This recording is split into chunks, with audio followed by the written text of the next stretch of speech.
Regent के बारे में हम पढ़ रहे थे। रिजेंट में एक तो एक लिविंग ग्रुप के बारे में थोड़ा सा मैंने पहले भी बता दिया था, और थोड़ा सा मुझे बताना है। तो लिविंग ग्रुप के बारे में आज देखेंगे इसमें, और एक एम्बीफाइल के बारे में। इलेक्ट्रोफाइल न्यूक्लियोफाइल हमने देख लिए, एक लिगेंड्स रह गया एम्बीफाइल, और एक लिविंग ग्रुप। इन दो के बारे में हम इसमें पढ़ेंगे। चलिए तो देखते हैं लिविंग ग्रुप के बारे में। लिविंग नेचर ऑफ ग्रुप, या कह सकते हैं लिविंग टेंडेंसी ऑफ एनायन। देखिए, कोई भी ग्रुप या कोई भी एटम लीव करेगा अगर कोई न्यूक्लियोफाइल उस कार्बन पे आके अटैक करेगा। अगर कोई भी न्यूक्लियोफाइल क्या हो जाए, किसी कार्बन पे आके अटैक कर जाए, तो क्या होगा, अगर एक एटम आके एक कोई ग्रुप आके अटैच हुआ है तो दूसरा ग्रुप निकलेगा। अगर कोई न्यूक्लियोफाइल आके लगा है तो दूसरा न्यूक्लियोफाइल क्या हो जाएगा, रिमूव हो जाएगा। मतलब एक एनायन आके लगेगा तो दूसरा एनायन निकल जाएगा। जो एनायन आके लगेगा उसे बोलेंगे न्यूक्लियोफाइल, और जो एनायन लीव करेगा निकलेगा बाहर उसे बोलेंगे लिविंग ग्रुप। ठीक है, चलिए। अब जितना बेटर लिविंग ग्रुप होगा, जितनी जल्दी निकलेगा उतना क्या होगा, जितनी जल्दी रिमूव हो जाएगा एनायन उतना बेटर लिविंग ग्रुप, और जितना बेटर लिविंग ग्रुप होगा रिएक्शन उतनी क्या हो जाएगी, फास्ट हो जाएगी, न्यूक्लियोफिलिक सब्स्टिट्यूशन। अब देखिए, लिविंग ग्रुप जब निकलेगा तो वो किस फॉर्म में निकलेगा, इलेक्ट्रॉनों को लेके भागेगा। क्यों? क्योंकि जो न्यूक्लियोफाइल आया था वो इलेक्ट्रॉन लेके आया था, तो ये जो ग्रुप जाएगा ये अपने इलेक्ट्रॉन लेके निकलेगा। तो ये किस फॉर्म में निकलेगा, एनायन की फॉर्म में।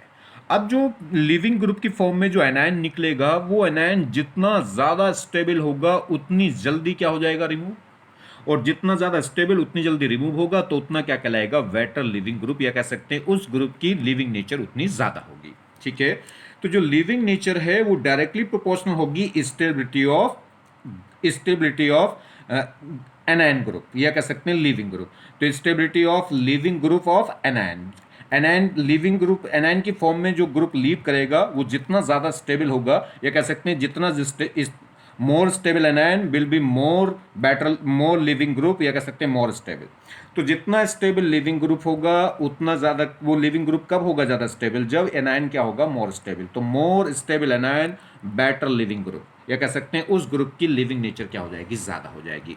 चलिए, एक तो ये क्राइटेरिया हुआ कि जो एनायन निकलेगा वो एनायन जितना ज़्यादा स्टेबल होगा उतनी जल्दी निकल जाएगा, तो उसकी लिविंग नेचर उतनी ज़्यादा हो जाएगी। तो लिविंग नेचर डायरेक्टली हो गई स्टेबिलिटी ऑफ लिविंग ग्रुप, या कह सकते हैं stability of carbon, stability of anion. चलिए, दूसरा क्राइटेरिया क्या है, देखिए बेसिक नेचर क्या थी। बेसिक नेचर होती है कोई भी एटम या कोई भी ग्रुप बेस कब कहलाएगा, जब वो अपने इलेक्ट्रॉन डोनेट करे। ठीक है, इलेक्ट्रॉन डोनेट करता है, रिलीज करता है, तो क्या कहलाएगा, बेसिक नेचर। और इलेक्ट्रॉनों को अगर कोई विड्रॉ करे तो बेसिक नेचर का अपोजिट हो गया। और लिविंग ग्रुप क्या कर रहा है, इलेक्ट्रॉनों को विड्रॉ कर रहा है, और इलेक्ट्रॉनों को विड्रॉ कर रहा है तो क्या हो गया, वो बेसिक नेचर का अपोजिट हो गया। तो जितना क्या होगा, वीक बेस होगा, अगर स्ट्रॉन्ग बेस होगा तो उसकी टेंडेंसी होगी इलेक्ट्रॉनों को डोनेट करने की, और वीक बेस होगा तो उसकी टेंडेंसी होगी इलेक्ट्रॉनों को विड्रॉ करने की। तो लिविंग ग्रुप की टेंडेंसी इलेक्ट्रॉनों को विड्रॉ करने की है, बॉन्ड की। तो क्या होगा, मोर लिविंग ग्रुप का मतलब हो जाएगा वीक बेस, या उल्टा कहिए जितना वीक बेस उतना क्या होगा, बेटर लिविंग ग्रुप। क्लियर होगी बात। तो पुअर बेस क्या होगा, बेटर लिविंग ग्रुप। चलिए, तो जो लिविंग नेचर है किसी भी ग्रुप की या किसी भी एनायन की, वो इनवर्सली प्रोपोर्शनल हो जाएगी basic strength of living group. तो लिविंग ग्रुप की बेसिक स्ट्रेंथ जितनी कम उतनी लिविंग नेचर क्या हो जाएगी, ज्यादा। तो दोनों क्राइटेरिया से आप निकाल सकते हैं, या तो आप एनायन की स्टेबिलिटी चेक कर लीजिए, जितना स्टेबल एनायन होगा उतनी लिविंग नेचर क्या हो जाएगी, ज्यादा हो जाएगी, या फिर बेसिक करेक्टर जितना कम होगा लिविंग ग्रुप का उतनी लिविंग नेचर क्या होगी, ज्यादा। देखिए एग्जाम्पल से समझे, जैसे बात करें एक CH3 माइनस है, एक F माइनस है। यहाँ पे सोर्स एटम कौन है, कार्बन, तो यहाँ C माइनस है, यहाँ F माइनस है। C और F किसके हैं, पीरियड के एलिमेंट हैं। पीरियड के एलिमेंट हैं तो डोमिनेटिंग फैक्टर होगा इलेक्ट्रोनेगेटिविटी, और जिसकी इलेक्ट्रोनेगेटिविटी ज्यादा होगी उसकी नेगेटिव चार्ज को होल्ड करने की टेंडेंसी क्या होती है, ज्यादा होगी। तो देखिए, C से ज्यादा इलेक्ट्रोनेगेटिविटी किसकी है, F की। तो एफ की क्या होगी, नेगेटिव चार्ज को होल्ड करने की टेंडेंसी ज्यादा होगी, और जितनी ज्यादा टेंडेंसी होगी नेगेटिव चार्ज को होल्ड करने की उतना ही स्टेबल क्या होगा, एनायन। तो अगर इन दोनों की स्टेबिलिटी की बात करें तो एफ माइनस ज्यादा स्टेबल होगा किससे, सी माइनस से। तो अगर स्टेबिलिटी देखें तो एफ माइनस ज्यादा स्टेबल हुआ सी माइनस से, रीजन है इलेक्ट्रोनेगेटिविटी। जैसे जैसे इलेक्ट्रोनेगेटिविटी बढ़ेगी वैसे वैसे नेगेटिव चार्ज को होल्ड करने की टेंडेंसी बढ़ेगी, तो एनायन की स्टेबिलिटी भी बढ़ेगी। तो एफ माइनस ज्यादा स्टेबल हो गया सी माइनस से, और जितना ज्यादा स्टेबल एनायन होगा उतना ही क्या होगा, बेटर लिविंग ग्रुप, उतनी जल्दी क्या हो गया, ये लीव हो सकता है किसी भी कंपाउंड से। क्लियर होगी बात। तो जो स्टेबिलिटी ऑर्डर होगा एनायन का वही क्या हो जाएगी, लिविंग ग्रुप नेचर हो जाएगी। तो बेटर लिविंग ग्रुप कौन होगी इसमें, F minus better leaving group होगा CH3 माइनस से। दूसरा क्राइटेरिया देखिए, अगर हम बेसिक स्ट्रेंथ की बात करें तो बेसिक स्ट्रेंथ में क्या है, इलेक्ट्रॉनों को रिलीज करना है। अब इलेक्ट्रॉन जल्दी कौन रिलीज करेगा, जो एनायन हो। एनायन की जो बेसिक नेचर होती है, इलेक्ट्रॉन को लूज करने की टेंडेंसी सबसे ज्यादा एनायन की होगी, एनायन की ज्यादा होगी न्यूट्रल से। तो अगर बात करें तो ये दोनों ही एनायन है, तो दोनों की कैटेगरी तो सेम है। कैटेगरी जब सेम है तो फिर क्या देखें, सोर्स एटम। सोर्स एटम इसमें C है और इसमें F है, और यहाँ और ये सोर्स एटम C और F हैं, ये किसके एटम हैं, पीरियड के हैं कि ग्रुप के। तो ये पीरियड के एलिमेंट हैं, और पीरियड के एलिमेंट में डोमिनेट फैक्टर होगा इलेक्ट्रोनेगेटिविटी। अब इसकी जिसकी इलेक्ट्रोनेगेटिविटी क्या होगी, जिसकी इलेक्ट्रोनेगेटिविटी कम होगी वो जल्दी अपने इलेक्ट्रॉनों को क्या कर सकता है, डोनेट कर सकता है, और जिसकी इलेक्ट्रोनेगेटिविटी हाई होगी वो इजीली लोन पेयर को डोनेट नहीं करेगा। तो जैसे जैसे इलेक्ट्रोनेगेटिविटी बढ़ेगी वैसे वैसे लोन पेयर को डोनेट करने की टेंडेंसी क्या होगी, कम। तो बेसिक नेचर भी क्या हो जाएगी, कम। तो अगर मैं बेसिक नेचर की बात करें तो C माइनस ज्यादा बेसिक होगा किससे, F माइनस से।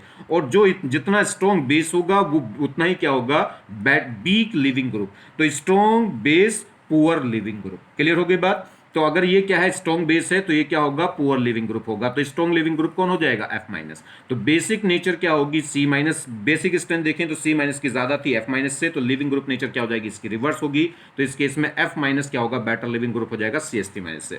तो चाहे तो आप एनायन की स्टेबिलिटी चेक करके निकाल लो, जो स्टेबिलिटी ऑर्डर होगा वही लिविंग ग्रुप ऑर्डर होगा, या बेसिक ऑर्डर निकालो और बेसिक ऑर्डर जो होगा उसका रिवर्स ऑर्डर क्या हो जाएगा, लिविंग नेचर ऑर्डर हो जाएगा। तो क्या रिजल्ट निकला, therefore strong base are poor leaving group. तो जो स्ट्रॉन्ग बेस होगा वो क्या हो जाएगा, पुअर लिविंग ग्रुप होगा। तो देखिए, तो रिजल्ट क्या आया, strong base are poor leaving group, whereas weak base are good leaving group. Good leaving group बोलो या बेटर लिविंग ग्रुप। तो जो वीक बेस होगा वो गुड लिविंग ग्रुप होगा, और जो स्ट्रॉन्ग बेस होगा वो क्या होगा, पुअर लिविंग ग्रुप होगा। ठीक है। तो अब लिविंग ग्रुप की टेंडेंसी क्या हो गई, लिविंग ग्रुप को हम दो तरीके से छांट सकते हैं। कैसे, पहला तो हो गया स्टेबिलिटी ऑफ एनायन। जितना ज्यादा स्टेबल एनायन होगा उतना क्या होगा, बेटर लिविंग ग्रुप होगा। जैसे जैसे एनायन की स्टेबिलिटी ऑर्डर बढ़ेगा वैसे वैसे क्या होगा, लिविंग ग्रुप टेंडेंसी भी क्या होगी, बढ़ेगी। या फिर दूसरा फैक्टर क्या है, आप बेसिक ऑर्डर देखिए, जो बेसिक स्ट्रेंथ ऑर्डर होगा उसका रिवर्स क्या हो जाएगा, लिविंग ग्रुप ऑर्डर। अच्छा, कभी कभी हमें क्या है, बेसिक ऑर्डर डायरेक्ट पता नहीं चलता, तो हम क्या करेंगे, उनका कॉन्जुगेट एसिड बनाएं। जो हमें ग्रुप दे रखे हैं कि जिनका लिविंग ग्रुप नेचर हमें देखना है, तो आप क्या करिए, उनका अगर डायरेक्ट बेसिक ऑर्डर आपको डायरेक्ट नहीं पता चल रहा तो आप क्या करें, उनका कॉन्जुगेट एसिड बनाएं। और कॉन्जुगेट एसिड कैसे बनेगा, H प्लस को ऐड करके। तो H प्लस जब ऐड कर देंगे तो क्या बन जाएगा, कॉन्जुगेट एसिड। अब जो कॉन्जुगेट एसिड बने उनमें एसिडिक स्ट्रेंथ को चेक करेंगे, और जो भी स्ट्रॉन्ग एसिड होगा तो उसका कॉन्जुगेट बेस क्या रहा होगा, वीक बेस। और वीक बेस का मतलब क्या हो गया, बेटर लिविंग ग्रुप। तो कुल मिला के क्या हुआ, अगर कॉन्जुगेट एसिड क्या है, स्ट्रॉन्ग एसिड है, तो उसका जो कॉन्जुगेट बेस होगा वो क्या होगा, वीक बेस होगा, और वीक बेस होगा तो बेटर लिविंग ग्रुप। ये कह सकते हैं जितना स्ट्रॉन्ग एसिड होगा, कॉन्जुगेट एसिड जितना स्ट्रॉन्ग एसिड होगा वो उतने वीक बेस आया होगा, या कह सकते हैं उतना ही क्या होगा, बेटर लिविंग ग्रुप। तो कॉन्जुगेट एसिडिक स्ट्रेंथ आप बनाइए, कॉन्जुगेट एसिड बनाइए, उसकी एसिडिक स्ट्रेंथ लिखिए, और जो एसिडिक स्ट्रेंथ ऑर्डर है वही क्या हो जाएगा, लिविंग ग्रुप ऑर्डर। क्योंकि जो स्ट्रॉन्ग एसिड होगा, जो कॉन्जुगेट एसिड स्ट्रॉन्ग एसिड होगा, उससे जो वो जिस बेस से आया है वो क्या होगा, वीक बेस, और वीक बेस होगा तो क्या होगा, स्ट्रॉन्ग लिविंग ग्रुप। ठीक है। तो जितना कॉन्जुगेट एसिड, जो कॉन्जुगेट एसिड जितना स्ट्रॉन्ग एसिड होगा वही क्या होगा, उतना बेटर लिविंग ग्रुप। तो जो कॉन्जुगेट एसिड में जो एसिडिक स्ट्रेंथ ऑर्डर आएगा वही सेम ऑर्डर हो जाएगा किसका, लिविंग ग्रुप का। चलिए एक प्रॉब्लम से समझते हैं। ये कह रहा है arrange the following in order of leaving group nature. Leaving group nature में इन्हें क्या करना है, अरेंज करना है। ये एसीटेट आयन है। एसीटेट आयन क्या होता है, CH3COO माइनस। क्लियर। ये है कोई एलॉक्साइड आयन, और ये है अमाइन आयन, और ये हो गया हैलाइड। ठीक है। ये तो अगर हम बात करें इनकी, हमें बेटर लिविंग ग्रुप नेचर का ऑर्डर लिखना है, तो बेटर लिविंग ग्रुप कौन होगा, वीक लिविंग ग्रुप कौन होगा। तो समझिए दो रास्ते हैं हमारे पास, या तो इनकी आप बेसिक स्ट्रेंथ कंपेयर करिए, जो स्ट्रॉन्ग बेस होगा वो क्या हो जाएगा, पुअर लिविंग ग्रुप। ठीक। या फिर आप क्या करें, इन एनायन की स्टेबिलिटी ऑर्डर देख लें। तो चलिए पहले हम क्या करते हैं, बेसिक स्ट्रेंथ देखते हैं। अगर हम बात करें बेसिक स्ट्रेंथ की, तो देखिए बेसिक स्ट्रेंथ डायरेक्ट निकाली जा सकती है। अगर हम बात करेंगे यहाँ पे सोर्स एटम, इसमें जो इलेक्ट्रॉन डोनेट करेगा, जो लोन पे डोनेट करेगा वो कौन है, O। इसमें भी O, इसमें कौन है N, और उसमें कौन है, हैलोजन। मान लीजिए फ्लोरीन हो जाए, एक्स हमें दे नहीं रखा, आप फ्लोरीन मान के चल लीजिएगा। चलिए, तो अगर हम बात करें तो इसमें भी सोर्स एटम O है, इसमें भी O है, इसमें N है और इसमें क्या है, F है। ठीक है, चलिए, तो इसमें इलेक्ट्रॉन जल्दी डोनेट कौन करेगा? अगर हम बात करें O की और N की और F की, तो ये पीरियड के एलिमेंट हुए, और पीरियड के एलिमेंट हुए तो डोमिनेटिंग फैक्टर कौन होगा? डोमिनेटिंग फैक्टर होगा इलेक्ट्रोनेगेटिविटी। इलेक्ट्रोनेगेटिविटी जैसे जैसे बढ़ती है वैसे वैसे इलेक्ट्रॉनों को डोनेट करने की टेंडेंसी कम होगी, तो बेसिक स्ट्रेंथ भी क्या हो जाएगी? कम। तो अगर हम बात करें इलेक्ट्रोनेगेटिविटी क्या होगी, देखिए N से ज्यादा होगी O की और O से ज्यादा होगी F की। तो जैसे जैसे इलेक्ट्रोनेगेटिव बढ़ेगी वैसे वैसे क्या होगा, वैसे वैसे क्या हो जाएगा, बेसिक स्ट्रेंथ कम हो जाएगी। तो सबसे लेस इलेक्ट्रोनेगेटिव तो N है, और N से ज्यादा इलेक्ट्रोनेगेटिव O और O से ज्यादा F। ठीक है, चलिए, तो जितना इलेक्ट्रोनेगेटिव जिसकी कम है वो बेसिक स्ट्रेंथ सबसे ज्यादा उसकी होगी, तो सबसे ज्यादा बेसिक स्ट्रेंथ तो हो गई N की। N के बाद कौन आएंगे? O। N से ज्यादा बेसिक कौन हो जाएगा? अगर हम बात करें तो सबसे सबसे ज्यादा बेसिक तो कौन हो गया? N। उसके बाद कौन आएंगे? O, और O के बाद कौन आएगा? F, क्योंकि इस इलेक्ट्रोनिटी सबसे ज्यादा हो जाएगी। चलिए, तो N से कम बेसिक, सबसे ज्यादा बेसिक हो गया N, N से कम बेसिक होंगे O। अब O में भी दो हैं, इसका अगर हम बात करें इस O में, तो इस O, इसका जो नेगेटिव चार्ज है वो क्या होगा? ये R क्या दिखाएगा? प्लस आई, और प्लस आई से इसके बेसिक स्ट्रेंथ को थोड़ा सा बढ़ाएगा।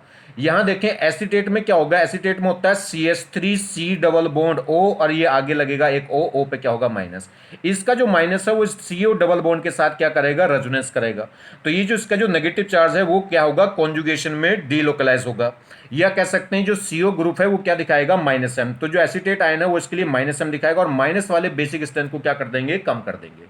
ये ऐसे कह सकते हैं इसका जो नेगेटिव चार्ज है वो दो ऑक्सीजन पे क्या करेगा? डीलोकलाइज। और जो नेगेटिव चार्ज जितने ज्यादा मोर इलेक्ट्रोनेगेटिव एटम पे डीलोकलाइज कर जाता है उतनी क्या हो जाएगी? उसकी स्टेबिलिटी कम हो जाती है, उसकी स्टेबिलिटी उतनी बढ़ जाएगी, मतलब बेसिक नेचर उतनी कम हो जाएगी। खैर चलिए, आप तो इफेक्ट से देख लो, यहाँ प्लस आई और उसमें क्या दिखाएगा? एसीटेट में C डबल बॉन्ड O आएगा जो O माइनस के साथ कॉन्जुगेशन में होगा, जो क्या दिखाएगा? -M, और -M दिखाएगा तो बेसिक स्ट्रेंथ घट जाएगी। तो इन दोनों में ये ज्यादा बेसिक हो गया, क्योंकि प्लस आई बेसिक स्ट्रेंथ बढ़ा देगा और -M घटा देगा। तो इससे सबसे ज्यादा बेसिक ये, उसके बाद कौन आ गया? उसके बाद ये, इससे भी कम बेसिक ये, और इससे भी कम बेसिक कौन हो जाएगा? ये। तो जो बेसिक ऑर्डर है उसका उल्टा क्या हो जाएगा? Better leaving group. अगर हम बात करें तो सबसे वीक बेस ये था, तो सबसे बेटर लिविंग ग्रुप ये हो गया, और सबसे स्ट्रॉन्ग बेस ये था, तो सबसे पुअर लिविंग ग्रुप ये हो जाएगा। तो leaving group order basic order का उल्टा हो जाएगा। तो सबसे बेटर लिविंग ग्रुप ये, उसके बाद एसीटेट आयन, सबसे पहले X माइनस यानी कि हैलाइड आयन, उसके बाद एसीटेट आयन, उससे स्ट्रॉन्ग बेटर लिविंग ग्रुप होगा कौन? अगर हम बात, सबसे बेटर लिविंग ग्रुप ये हो गया, उसके बाद ये, उससे वीक ये, और सबसे वीक लिविंग ग्रुप कौन होगा? ये, क्योंकि ये सबसे स्ट्रॉन्ग बेस था। तो एक तो तरीका ये हो गया। अब इसमें क्या है, आप डायरेक्ट क्या करते हैं, आप डायरेक्ट, आपसे बेसिक स्ट्रेंथ ऑर्डर नहीं छट रही, तो आप क्या करिए, इनका कॉन्जुगेट एसिड बना लीजिए। कॉन्जुगेट एसिड कैसे बनेगा? इनमें H प्लस ऐड करते चले जाओ, तो इसमें H प्लस ऐड करा तो एसिडिक एसिड बन गया, इसमें H प्लस ऐड करूंगा तो अल्कोहल हो गया, इसमें H प्लस ऐड करूंगा तो अमोनिया हो गया, और इसमें H प्लस ऐड करूंगा तो HX हो गया। ठीक है, चलिए, अब ये जो कॉन्जुगेट एसिड बने इनकी एसिडिक स्ट्रेंथ आप लिखिए। एसिडिक स्ट्रेंथ अगर मैं कंपेयर करूं तो HX क्या है? स्ट्रॉन्ग एसिड है, इनऑर्गेनिक, स्ट्रॉन्ग इनऑर्गेनिक एसिड होता है ये। तो इस पे क्या होगा? तो HX, HCl, HBr, ये आपको पता है स्ट्रॉन्ग एसिड रहते हैं, और इनऑर्गेनिक एसिड, तो इनऑर्गेनिक एसिड तो सबसे स्ट्रॉन्ग एसिड हो जाएंगे। ठीक, उसके बाद अगर हम बात करें तो कार्बोक्सिलिक एसिड स्ट्रॉन्ग एसिड होता है किससे? अल्कोहल से, और अल्कोहल ज्यादा स्ट्रॉन्ग एसिड होता है किससे? अमाइन से, क्योंकि O से जुड़ने वाला H ज्यादा एसिडिक होता है N से जुड़ने वाला H से। रीजन क्या है? इलेक्ट्रोनेगेटिव। ये दोनों पीरियड के हैं और पीरियड के एलिमेंट हैं, तो इसमें क्या होगा? O की इलेक्ट्रोनेगेटिव, जब पीरियड के एलिमेंट है तो डोमिनेट फैक्टर होता है इलेक्ट्रोनेगेटिव, और इलेक्ट्रोनेगेटिव N से ज्यादा O की, और जितनी ज्यादा इलेक्ट्रोनेगेटिव उतना ज्यादा क्या होता है? एसिडिक। ठीक है, तो इसमें ये एसिडिक ऑर्डर हो गया। अगर ये स्ट्रॉन्ग एसिड है तो जिस इसका जो बेस होगा, जिसका ये कॉन्जुगेट एसिड, ये जो कॉन्जुगेट एसिड था इसकी एसिडिक स्ट्रेंथ सबसे ज्यादा हुई, तो इसका जो बेस है जिससे बना होगा वो क्या होगा? Weak base. अगर ये स्ट्रॉन्ग एसिड है तो इसका जो कॉन्जुगेट है वो क्या होगा? वीक होगा। कॉन्जुगेट में यही इफेक्ट, कॉन्जुगेट में ये रिलेशन होता है। अगर क्या है, देखिए, अगर ये कॉन्जुगेट, ये एसिड क्या है, अगर ये एसिड क्या है? स्ट्रॉन्ग, तो इसका कॉन्जुगेट बेस क्या होगा? वीक। या अगर मान लीजिए ये वीक बेस है तो इसका कॉन्जुगेट एसिड क्या होगा? स्ट्रॉन्ग। चलिए, तो अगर ये स्ट्रॉन्ग एसिडिक स्ट्रेंथ ऑर्डर ये है तो इनके कॉन्जुगेट बेस का जो ऑर्डर है वो इसका रिवर्स होगा। तो जो स्ट्रॉन्ग एसिड था उससे जो कॉन्जुगेट बेस होगा वो कैसा होगा, वीक होगा, और वीक बेस होगा तो क्या होगा, बेटर लिविंग ग्रुप, क्योंकि जो वीक बेस होता है वही क्या होगा, बेटर लिविंग ग्रुप। या सीधा सीधा सा आप देखो, जो एसिड कॉन्जुगेट एसिड की जो एसिडिक स्ट्रेंथ ऑर्डर है वही तो बेटर लिविंग ग्रुप ऑर्डर आ गया, देखो, क्योंकि जो जितना स्ट्रॉन्ग एसिड होगा उसका बेस कॉन्जुगेट बेस क्या होगा, उतना वीक, और जितना वीक होगा वो उतना बेटर लिविंग ग्रुप। तो कह सकते हैं जितना स्ट्रॉन्ग कॉन्जुगेट एसिड उतना ही क्या होगा, बेटर लिविंग ग्रुप। तो एक तरीका ये भी है। चलिए दूसरा मेथड क्या है, तीसरा मेथड बात कर लें स्टेबिलिटी। ये जो एनायन है इनकी स्टेबिलिटी चेक कर लो। अगर हम बात करें एनायन की स्टेबिलिटी तो देखिए सोर्स एटम चेक कर लो, इसमें सोर्स एटम एन है, यहाँ पे ओ है, यहाँ पे भी ओ है, और इसमें क्या है, एफ है। ठीक है, चलिए तो अगर हम बात करें एन ओ एफ की तो ये क्या है, पीरियड के एलिमेंट है, और पीरियड के एलिमेंट है तो डोमिनेंट फैक्टर कौन होगा, इलेक्ट्रोनेगेटिविटी। और इलेक्ट्रोनेगेटिविटी जैसे जैसे बढ़ती है वैसे वैसे नेगेटिव चार्ज को होल्ड करने की टेंडेंसी बढ़ेगी, तो एनायन की स्टेबिलिटी भी बढ़ेगी। तो देखिए जैसे जैसे इलेक्ट्रोनेगेटिव बढ़ती जाएगी वैसे वैसे एनायन की स्टेबिलिटी बढ़ती जाएगी। तो एन से ज्यादा इलेक्ट्रोनेगेटिव होता है ओ, और ओ से ज्यादा होता है एफ। तो एन से ज्यादा स्टेबल एनायन तो कौन होंगे, एन माइनस से ज्यादा स्टेबल तो होगा ओ माइनस, और ओ माइनस से ज्यादा स्टेबल होगा एफ माइनस। मगर ओ माइनस वाले दो हैं, अब इन दोनों में कंपेयर करो तो इसमें आर क्या दिखाएगा, आर क्या दिखाएगा, प्लस आई। और इसमें क्या है, देखिए एसीटेट आयन में क्या होगा, CH3 C double bond O, और ये सिंगल बॉन्ड O पे क्या होगा, माइनस। तो ये माइनस चार्ज इस डबल बॉन्ड के साथ कॉन्जुगेशन में है, ये कह लीजिए रेजोनेंस होगा। ये नेगेटिव चार्ज क्या हो रहा है, इस डबल बॉन्ड के साथ डीलोकलाइज होगा। तो या ऐसे कह लो कि ये रेजोनेंस स्टेबलाइज हो गया, रेजोनेंस स्टेबलाइज हो गया तो इससे ज्यादा स्टेबल होगा, उसमें रेजोनेंस नहीं है और ये रेजोनेंस स्टेबलाइज हो गया। ये ऐसे कह सकते हैं इसका जो नेगेटिव चार्ज है वो केवल एक ही ऑक्सीजन पे डीलोकलाइज करेगा, मगर इसका जो नेगेटिव चार्ज है वो दो ऑक्सीजन पे डीलोकलाइज करेगा। और जितने ज्यादा एटमों पे चार्ज फैल जाता है उतना ज्यादा क्या हो जाएगा, स्टेबल, क्योंकि चार्ज जितना ज्यादा फैल जाए, जितना दूर हो जाए, या कह सकते हैं पर एटम, यहाँ पर एटम पे चार्ज कितना होगा, -1, जबकि यहाँ पे ये -1 जो चार्ज है दो एटमों पे बढ़ जाएगा तो -½ इस पे, -½ इस पे, और पर एटम पे चार्ज जितना कम उतना सब्सटेंस क्या हो जाता है, स्टेबल। ये दूसरी बात कर लीजिए, ये आर क्या दिखाएगा, +I, और सी डबल बॉन्ड क्या दिखाएगा, -I। प्लस वाले माइनस को अनस्टेबल करते हैं, जबकि माइनस वाले माइनस को क्या कर देंगे, स्टेबल। तो इससे ज्यादा स्टेबल कौन हो जाएगा, ये किसकी वजह से, -I की, -M की वजह से, मीजोमेरिक इफेक्ट। ठीक है, चलिए तो इससे ज्यादा स्टेबल ये हो गया, और उससे ज्यादा स्टेबल ये। तो जितना ज्यादा स्टेबल एनायन होगा उतना ही क्या होगा, बेटर लिविंग ग्रुप। तो इससे ज्यादा बेटर लिविंग ग्रुप होगा कौन, RO-, से ज्यादा बेटर लिविंग ग्रुप होगा एसीटेट आयन, और एसीटेट आयन से ज्यादा बेटर लिविंग ग्रुप होगा X-। अब X- में भी क्या है, फ्लोरीन, क्लोरीन, ब्रोमीन, आयोडीन हुई।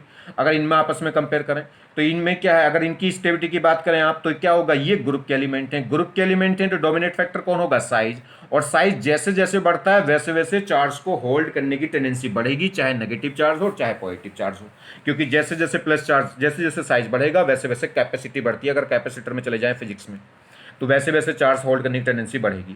तो F- से ज्यादा स्टेबल Cl-, Cl- से ज्यादा Br-, Br- से ज्यादा I-। तो जैसे जैसे एनायन की स्टेबिलिटी बढ़ती जाएगी वैसे बेटर लिविंग ग्रुप बढ़ता जाएगा। तो इससे बेटर ये, इससे बेटर ये, इससे बेटर लिविंग ग्रुप ये, इससे बेटर लिविंग ग्रुप ये, इससे बेटर लिविंग ग्रुप ये, और इससे बेटर लिविंग ग्रुप ये। अगर हेलोजन में भी आपस में कंपेयर करें तो F से बेटर लिविंग ग्रुप होगा Cl-, Cl- से बेटर होगा Br-, और Br- से बेटर होगा I-।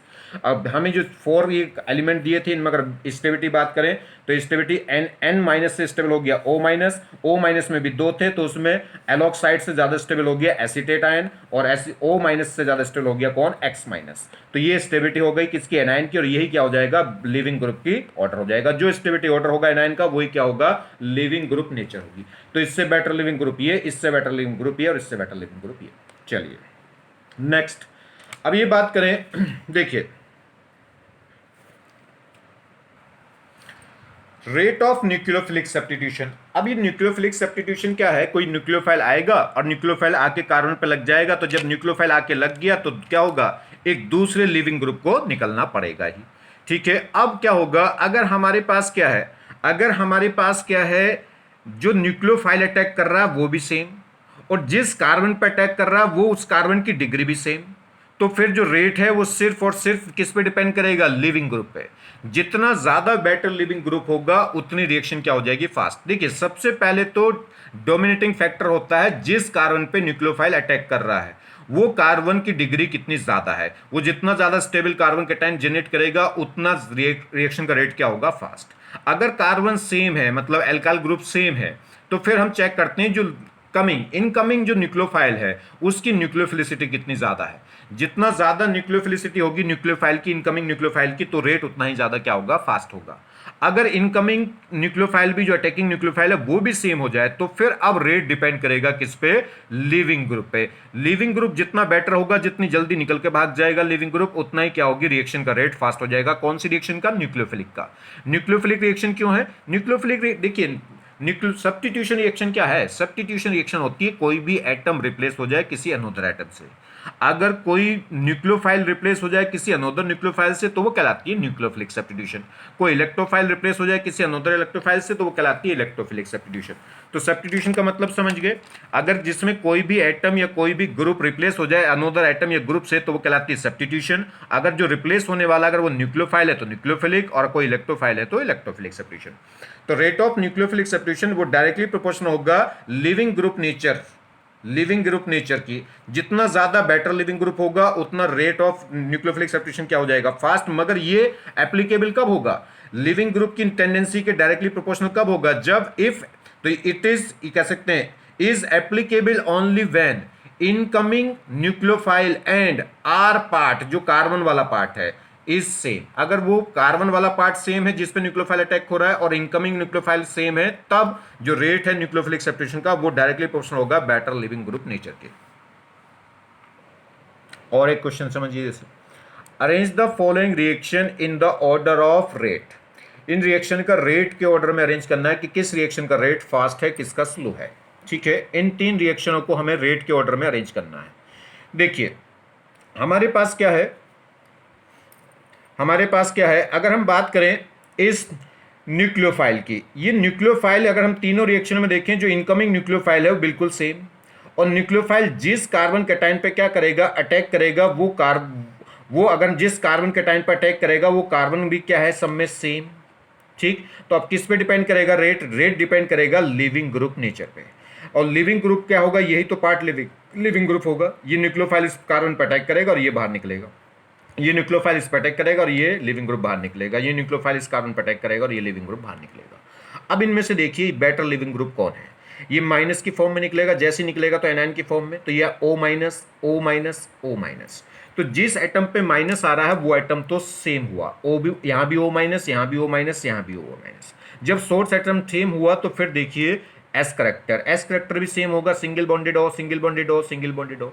तो जो सोर्स एटम है, मतलब जिस पे माइनस चार्ज आ रहा है वो तो एटम सेम है और उसके एस करेक्टर भी सेम है। तो अब बात करेंगे इलेक्ट्रॉनिक इफेक्ट की, तो इस पे जो नेगेटिव आएगा वो क्या होगा, इस डबल बॉन्ड के साथ कॉन्जुगेशन में है। इस पे जो नेगेटिव चार्ज आएगा वो इस डबल बॉन्ड के साथ भी कॉन्जुगेशन में और इस डबल बॉन्ड के साथ भी कॉन्जुगेशन में। इस पे जो नेगेटिव आएगा वो इस डबल बॉन्ड के साथ भी कॉन्जुगेशन में और इस डबल बॉन्ड के साथ भी कॉन्जुगेशन में। तो अगर हम बात करें तो इस पे जो नेगेटिव आएगा वो दो डबल बॉन्ड के साथ कॉन्जुगेशन में, ये भी दो डबल बॉन्ड के साथ कॉन्जुगेशन में और वो एक डबल बॉन्ड के साथ कॉन्जुगेशन में। तो ये इसमें कॉन्जुगेशन बड़ा होगा, इन दोनों में कॉन्जुगेशन बड़ा होगा, उसमें छोटा होगा। तो ये ज्यादा स्टेबल होंगे, वो लेस स्टेबल होगा। या दूसरा कहिए, ये जो सी डबल बॉन्ड ओ है ये माइनस एम दिखाएगा इस माइनस के लिए, और माइनस वाले माइनस को स्टेबल करेंगे। यहां पे कितने सी डबल बॉन्ड है, दो डबल बॉन्ड है, और दो डबल बॉन्ड है तो दो माइनस एम है, दो माइनस एम, इसको क्या करेंगे स्टेबल। इस केस में भी अगर हम देखें तो दो माइनस एम है, एक ऊपर वाले डबल बॉन्ड का एक नीचे वाले का, तो इसके लिए दो माइनस एम है, तो दो माइनस एम से क्या होगा, माइनस वाले माइनस को क्या करते हैं स्टेबल, तो यहां से दो एम से ये क्या होगा, ओ माइनस स्टेबल होगा। ये ऐसे कहिए इसका जो नेगेटिव चार्ज है वो कितने, तीन ऑक्सीजन पे क्या करेगा, डीलोकलाइज। इस पे जो नेगेटिव चार्ज आएगा वो तीन ऑक्सीजन पे क्या करेगा, डीलोकलाइज। इस पे जो नेगेटिव चार्ज आएगा वो सिर्फ दो ऑक्सीजन पे डीलोकलाइज करेगा। तो जितने ज्यादा एटमों पे डीलोकलाइज करेगा उतना चार्ज क्या हो जाएगा, रिड्यूस हो जाएगा, उतना ज्यादा क्या हो जाएगा, स्टेबल। तो अगर हम बात करें तो इसमें दो माइनस एम, इसमें दो माइनस एम, इसमें एक माइनस एम, तो जितना ज्यादा माइनस उतना ज्यादा एनायन क्या होगा, स्टेबल। तो बी और सी तो पहले आएंगे किससे, ए से, तो ए तो इनमें क्या होगा, बी स्टेबल एनायन होगा। ठीक, चलिए, और बी जितना स्टेबल, जितना क्या होगा स्टेबल एनायन उतना बेटर लिविंग ग्रुप, और जितना अनस्टेबल एनायन उतना वीक लिविंग ग्रुप। तो ये लिविंग ग्रुप तो वीक होगा क्योंकि एनायन क्या है, वीक है बाकी दोनों से। तो ये क्या हो गया, इसमें लिविंग ग्रुप की टेंडेंसी बाकी दोनों से क्या हो गई, कम, तो इसका रेट तो क्या होगा, कम। तो ए तो सबसे लास्ट में आएगा, बी और सी पहले आएंगे। बात करें बी और सी में, बी और सी में अगर मैं देखूं तो बी और सी में क्या होगा, इसमें भी दो माइनस एम, इसमें भी दो माइनस एम, यहां तक इतना एरिया तो दोनों में सेम है। तो बात करो अगले ग्रुप, अगला पार्ट इसमें क्या है, CH3 जो क्या दिखाएगा प्लस आई। इसमें अगला पार्ट क्या है, CF3 जो क्या दिखाएगा माइनस आई। माइनस वाले एनायन की स्टेबिलिटी बढ़ाएंगे, प्लस वाले एनायन की स्टेबिलिटी घटाएंगे, तो ये थोड़ा ज्यादा स्टेबल हो जाएगा, और जितना ज्यादा स्टेबल एनायन होगा उतना बेटर लिविंग ग्रुप, इसलिए सी पहले आ जाएगा बी से। तो सबसे फास्ट रेट किस में होगा, सी में, उससे कम बी में, और सबसे कम किस में हो जाएगा, ए में। तो बात समझ में आ गई।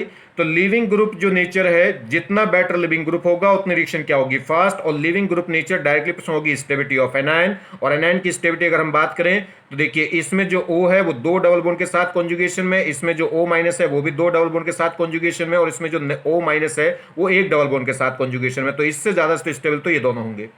इन दोनों में बात करें तो ये CF3 है जो माइनस आई दिखाएगा, और इसमें CH3 है जो प्लस आई दिखाएगा। प्लस वाला एनायन को क्या कर देगा, अनस्टेबल, और माइनस वाला क्या कर देगा, स्टेबिलिटी बढ़ा देगा। तो सबसे ज्यादा स्टेबल ये, उसके बाद ये और ये। तो जो स्टेबिलिटी ऑर्डर हो गया एनायन का, वही क्या होगा, लिविंग ग्रुप नेचर होगा। ठीक है, चलिए और देखें, ये कह रहा है arrange the following reaction in the order of rate. अगर हम, वो कह रहा है arrange the following reaction in order of rate, इस रिएक्शन में भी रेट बताना किस रिएक्शन का रेट फास्ट है। तो देखिए, इसमें अगर हम बात करें, न्यूक्लियोफाइल जो अटैकिंग न्यूक्लियोफाइल है वो बिल्कुल सेम, और जिस कार्बन पर अटैक कर रहा है वो बिल्कुल कार्बन पार्ट भी क्या है, एकदम सेम। तो बस किस पे डिपेंड करेगा, अब तो बेटर लिविंग ग्रुप। जितना बेटर लिविंग ग्रुप होगा उतने रेट क्या हो जाएगा, फास्ट। ये न्यूक्लियोफाइल इस कार्बन पर अटैक करेगा और ये लिविंग ग्रुप निकल के जाएगा, ये इस पर अटैक करेगा और ये Cl माइनस निकल के जाएगा। तो इसमें लिविंग ग्रुप कौन है, F माइनस, इसमें लिविंग ग्रुप कौन है, Cl माइनस, इसमें लिविंग ग्रुप कौन है, Br माइनस, इसमें लिविंग ग्रुप कौन है, I minus. In leaving group में अगर बात करें तो बेटर लिविंग ग्रुप कौन होगा, जितना ज्यादा स्टेबल एनायन होगा उतनी बेटर लिविंग ग्रुप नेचर होगी। ठीक है, तो देखिए अब इनकी स्टेबिलिटी कैसे कंपेयर करें, ये ग्रुप के हैं या पीरियड के, तो ये ग्रुप के एलिमेंट हैं। ग्रुप के एलिमेंट है तो डोमिनेट फैक्टर होगा साइज। साइज जैसे जैसे बढ़ेगा वैसे वैसे क्या होगा, नेगेटिव चार्ज को या पॉजिटिव चार्ज को होल्ड करने की टेंडेंसी बढ़ेगी। तो जैसे जैसे साइज बढ़ेगा वैसे वैसे क्या होगा, चार्ज को होल्ड करने की टेंडेंसी बढ़ेगी, तो स्टेबिलिटी ऑफ कैटायन या स्टेबिलिटी ऑफ एनायन क्या होगी, बढ़ती जाएगी। तो F माइनस से ज्यादा स्टेबल होगा Cl माइनस, Cl माइनस से Br माइनस, Br माइनस से I माइनस, और जितना ज्यादा स्टेबल एनायन होगा उतना ही क्या होगा, बेटर लिविंग ग्रुप। तो ये बेटर लिविंग ग्रुप, और जितना बेटर लिविंग ग्रुप होगा उतनी रिएक्शन का रेट क्या हो जाएगा, फास्ट, क्योंकि रिएक्शन उतनी इजीली हो जाएगी। तो रेट ऑफ न्यूक्लियोफिलिक सेपरेशन वो डायरेक्टली होगा लिविंग ग्रुप नेचर, और लिविंग ग्रुप नेचर ज्यादा किसकी है, I minus better leaving group है Br माइनस से, और Br बेटर लिविंग ग्रुप होगा Cl माइनस से, और Cl minus better leaving group होगा F माइनस से। ठीक है, तो जो लिविंग ग्रुप टेंडेंसी होगी वो इस रेट क्या होगा, फास्ट। तो सबसे फास्ट रेट किसमें हो जाएगा, डी में, उससे कम सी में, उससे भी कम बी में, और सबसे कम रेट किसका होगा, ए का। तो सबसे ज्यादा डी का, उससे कम बी का, उससे कम सी का, और सबसे कम ए का। कभी कभी वो नाम से दे देता है, तो जैसे बात करें इस एनायन, ये जो एनायन इस क्वेश्चन में निकल रहा था ये है एसीटेट आयन, ACO माइनस से लिख देते हैं, ये एसीटेट आयन है। अगर हम बात करें तो ये क्या है, ये होगा mesylate ion, MySLAT, mesylate ion short form लिख देते हैं इसे MSO माइनस। इसने पार्ट को देखिए सल्फेट है और मिथाइल के साथ में, तो ये होगा एमाइसलेट आयन, ठीक है, MSO माइनस। और एक इसमें बाकी सब कुछ सेम है, इसमें CF3 है, तो इसे बोलते हैं ट्राइफ्लेट, ठीक है, ट्राइफ्लेट आयन TFO माइनस। ठीक है, तो समझ जाना थोड़ा सा, कभी कभी नाम से भी दे देता है इन्हें शॉर्ट फॉर्म में, जैसे एसीटेट आयन को ऐसे लिख दिया, इसको ऐसे लिख दिया, तो इसको ऐसे लिख दिया, तो आप समझ जाना इसमें क्या एसीटेट है मतलब COO माइनस, इसमें MSO मतलब मिथाइल के साथ में क्या है, SO3 माइनस है, मिथाइल के साथ में SO3 माइनस। एसीटेट आयन का मतलब है कि मिथाइल के साथ में क्या है, COO माइनस, CH3COO माइनस। ये मिथाइल के साथ में क्या होगा, SO3 माइनस।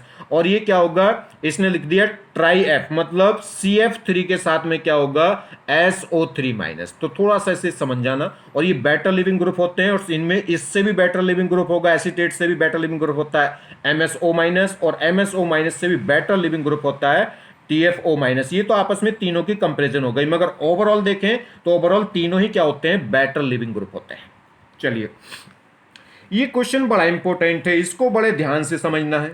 ये कह रहा है acid derivative give the following reaction. जो एसिड डेरिवेटिव है, एसिड डेरिवेटिव मतलब जैसे कार्बोक्सिलिक एसिड का डेरिवेटिव क्या हो जाएगा, ester, acid anhydride, acid halide, amide, ये सब क्या हो गए, एसिड डेरिवेटिव हो गए।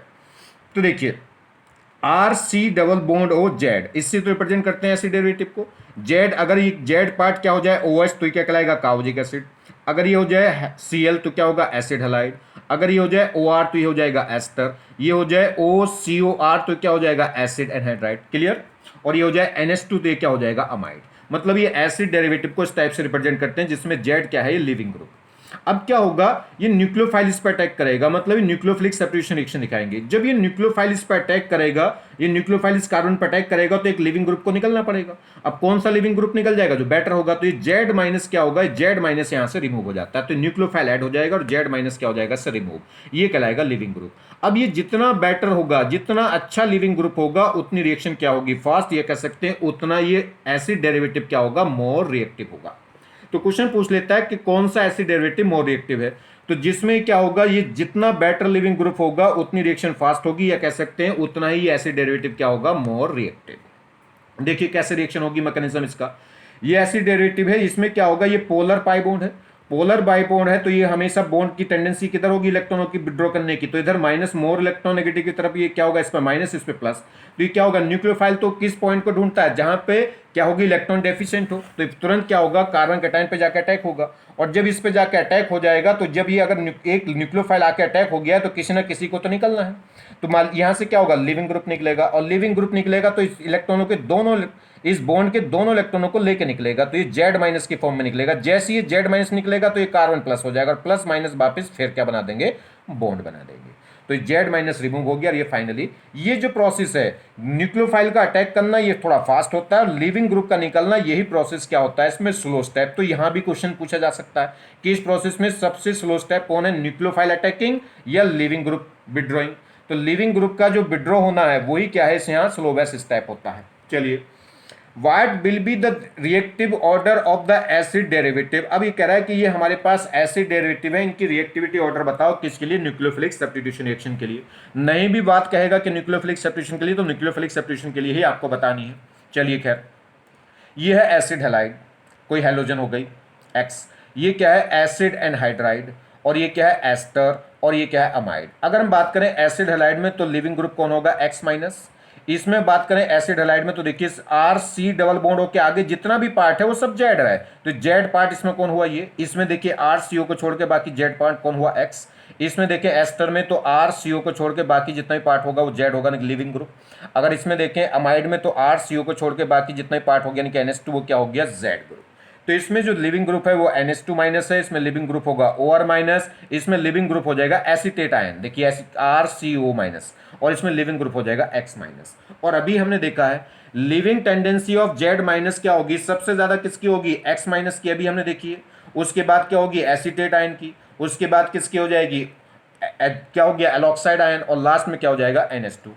कैसे, स्टेबिलिटी कंपेयर कर लो, N माइनस से ज्यादा स्टेबल होगा O माइनस, क्योंकि इसकी इलेक्ट्रोनिटी ज्यादा है, और O माइनस से ज्यादा स्टेबल होगा ये वाला O माइनस, क्योंकि इस O का जो माइनस है कॉन्जुगेशन में है, या कह लो ये माइनस M से क्या करेगा इसको स्टेबल, जबकि वो प्लस I से उसको क्या करेगा अनस्टेबल। और O माइनस से ज्यादा स्टेबल कौन होंगे, F माइनस या Cl माइनस। आगे बात समझ में।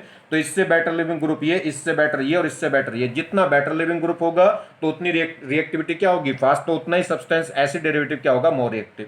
तो अगर इनकी रिएक्टिविटी ऑर्डर देखें तो अमाइड, ये क्या है अमाइड, अमाइड से ज्यादा रिएक्टिव कौन है, एस्टर, और एस्टर से भी ज्यादा रिएक्टिव कौन है, एसिड एनहाइड्राइड। ये इसे क्या बोलते हैं, एसिड एनहाइड्राइड। और एसिड एनहाइड्राइड से भी ज्यादा मोर रिएक्टिव कौन है, एसिड हैलाइड। क्लियर होगी बात। मैंने आपको बताया था नोट क्या है कि जो एक तो ट्राइफ्लोरेट आयन मतलब TFO माइनस, और एक मिसाइलेट आयन मतलब MSO माइनस, और एक acetate ion is good leaving group. इसके साथ में एक और आयन देख लीजिए, ये भी क्या होगा, ये और भी ज्यादा लिविंग ग्रुप होगा, और भी गुड लिविंग ग्रुप होगा। कैसा, क्योंकि O माइनस इनके साथ तो कॉन्जुगेशन में होगा ही, साथ में बेंजीन के साथ भी आ जाएगा। तो क्या होगा यहां, ये भी क्या होगा, इसे बोलते हैं, इसे ये क्या होगा, TSO minus. TSO short form में से हम लिख सकते हैं TOS माइनस। और ये क्या होगा, टॉर्चलेट आयन, टॉर्चलेट आयन से बोलते हैं। और ये भी क्या है, एक बेटर लिविंग ग्रुप में काउंट किया जाता है। अगर हम बात करें तो देखिए ये माइनस क्या होगा, charge single, charge single single, तो इस बेंजीन के साथ तो कॉन्जुगेशन में नहीं आएगा, मगर इन दो डबल बॉन्ड के साथ कॉन्जुगेशन में। और ये बेंजीन अब क्या दिखा देगी यहाँ, माइनस आई, और माइनस आई से थोड़ी सी स्टेबिलिटी इसकी बढ़ा लेगी। तो अगर हम बात करेंगे मिसाइलेट आयन से तो ज्यादा बेटर लिविंग ग्रुप हो जाएगा, मगर ट्राइफ्लोरेट से क्या होगा, कम, क्योंकि ट्राइफ्लोरेट में क्या लग गया था, TF3, और F3 क्या दिखा रहा था, -I। चलिए क्या नेक्स्ट देखें। अब हम बात कर रहे थे किसकी, एसिड हैलाइड की। ये है एसिड हैलाइड, ये है एसिड एनहाइड्राइड, और ये था एस्टर, और ये क्या था, अमाइड। ये सब क्या हो गए, एसिड डेरिवेटिव हो गए। अगर हम बात करें इनकी रिएक्टिविटी ऑर्डर की, तो इसे आप लिविंग ग्रुप कौन था, X-, इसमें लिविंग ग्रुप कौन था, एसीटेट आयन, इसमें लिविंग ग्रुप था एलॉक्साइड आयन, और इसमें लिविंग ग्रुप था NH2-। तो रिएक्टिविटी ऑफ एसिड डेरिवेटिव वो डायरेक्टली प्रोपोर्शनल होगी लिविंग नेचर ऑफ जेड। ये जो जेड पार्ट है, जेड माइनस पार्ट, जिसकी लिविंग नेचर जितनी ज्यादा होगी उतना क्या होगा, रिएक्टिव, उतना रिएक्टिव एसिड डेरिवेटिव होगा। तो इसमें जेड पार्ट कौन था, NH2-, इसमें जेड था OR-, इसमें जेड था इतना पार्ट ये, और इसमें जेड था ये। चलिए, तो order of rate of hydrolysis, rate of hydrolysis बोल दो या न्यूक्लियोफिलिक सब्स्टिट्यूशन बोल दो, एक ही बात है, समझ लेना। तो rate of hydrolysis will be, तो सबसे ज्यादा कौन होगा, एसिड हैलाइड। क्यों, क्योंकि X- बेटर लिविंग ग्रुप था, किससे, एसीटेट आयन से। तो पहले तो हो गया एसिड हैलाइड, उससे लेस रिएक्टिव होगा एसिड एनहाइड्राइड, उससे भी लेस रिएक्टिव होगा एस्टर, और सबसे लेस रिएक्टिव होता है एसिड अमाइड। ठीक, तो अमाइड से ज्यादा रिएक्टिव एस्टर, एस्टर से ज्यादा रिएक्टिव एसिड एनहाइड्राइड, और एसिड एनहाइड्राइड से ज्यादा रिएक्टिव हो गया एसिड हैलाइड। क्यों, क्योंकि NH2- से बेटर लिविंग ग्रुप कौन था, OR-, OR- से बेटर लिविंग ग्रुप कौन था, RCOO-, और उससे भी ज्यादा बेटर लिविंग ग्रुप कौन था, X-। ठीक है, तो ये बात ध्यान रहेगी। Therefore reactivity order of acid derivative will be, तो क्या होगा, एसिड हैलाइड सबसे ज्यादा रिएक्टिव, उसके बाद एसिड एनहाइड्राइड, उससे लेस रिएक्टिव एस्टर, और एस्टर से भी लेस रिएक्टिव क्या होगा, एसिड अमाइड, ये कह सकते। ठीक है, तो ये बात ध्यान रहे, ये इंपॉर्टेंट क्वेश्चन है, कई बार पूछा जाता है, बार बार ये रिपीट होता है क्वेश्चन। देखिए, ये कह रहा है arrange the following enthalpy, arrange the following enthalpy change in the decreasing order. Enthalpy के डिक्रीजिंग ऑर्डर में इनको अरेंज करना है। डिक्रीजिंग इंक्रीजिंग तो देख लेंगे, पहले ये पता कर लो किसमें ज्यादा एनर्जी है किसमें कम। यहां पे क्या हो रहा है, सिर्फ ये बॉन्ड टूट रहा है, बॉन्ड टूट के क्या बन रहा है, कार्बन कैटायन, और ये लिविंग ग्रुप है F-। क्लियर। तो क्या होगा, सबसे पहले तो देखेंगे इस बॉन्ड को ब्रेक करने में एनर्जी रिक्वायर्ड होगी। तो कैसा प्रोसेस अगर पूछे तो एंडोथर्मिक प्रोसेस से एनर्जी रिक्वायर्ड होगी, क्योंकि बॉन्ड ब्रेक करना पड़ रहा है। चलिए बात करें अगर इसमें, तो क्या होगा, अगर हम देखें तो इसमें जो कार्बन कैटायन है, F लिविंग ग्रुप के निकलने के बाद जो कार्बन कैटायन बनेगा वो जितना ज्यादा स्टेबल होगा उतनी रिएक्शन क्या होगी, फास्ट होगी, मतलब उतनी कम एनर्जी क्या होगी, रिक्वायर्ड। अब कार्बन कैटायन तो इसमें क्या है, सेम। तो पहले हम कार्बन कैटायन ही चेक करते हैं। कार्बन कैटायन क्योंकि इसमें क्या है, सेम है, तो अब देखेंगे लिविंग ग्रुप। जितना बेटर लिविंग ग्रुप होगा उतना क्या होगा, उतनी रिएक्शन क्या हो जाएगी, फास्ट हो जाएगी, मतलब कह सकते हैं उतना एनर्जी कम रिक्वायर्ड होगी इस बॉन्ड को ब्रेक करने में। तो बेटर इनमें कौन है, बेटर लिविंग ग्रुप कौन है, तो बेटर लिविंग ग्रुप कैसे पता चलेगा, स्टेबिलिटी ऑफ एनायन। अब इसमें ज्यादा स्टेबल कौन होगा, एनायन की स्टेबिलिटी, ये क्या है, ग्रुप के एलिमेंट है, तो डाउन द ग्रुप जाएंगे तो साइज बढ़ेगा, साइज बढ़ेगा तो नेगेटिव चार्ज या पॉजिटिव चार्ज को होल्ड करने की टेंडेंसी बढ़ेगी, और चार्ज को होल्ड करने की टेंडेंसी बढ़ेगी तो स्टेबिलिटी भी बढ़ेगी, और स्टेबिलिटी बढ़ेगी तो लिविंग टेंडेंसी भी क्या होगी, बढ़ेगी। तो F- से स्टेबल हो गया Cl-, Cl- से आता Br-, Br- से I-। तो जैसे जैसे साइज बढ़ेगा वैसे वैसे स्टेबिलिटी ऑफ एनायन बढ़ेगी, और स्टेबिलिटी ऑफ एनायन बढ़ेगी तो रिएक्शन के चांसेस बढ़ जाएंगे, मतलब वो लेस क्या हो जाएगी, लेस एंडोथर्मिक होगी।